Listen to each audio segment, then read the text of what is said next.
Գիտեք, իրոք մենք ի սկզբանե երբ ծրագրում էինք այս այցը, տարանջատում էինք այս կոնկրետ այցի նպատակը եւ խորհուրդը։ Եվ այս այցի խորհուրդը այդ առումով շատ կարևոր է, այն է, որ հայ ժողովուրդը թեև ունի 3 միլիոնանոց պետություն, բայց ունի նաև 7 միլիոնանոց սփյուռք,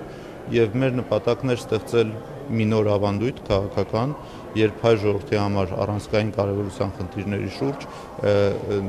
ներառական քննարկումներ են անցկացվում, հանրային քննարկումները դուրս են գալի Հայաստանի Հանրապետության սահմաններից։ Ես վստահ եմ, որ այս ձևաչափը հետագայում եւս կարող է օգտագործվել եւ նախագահի եւ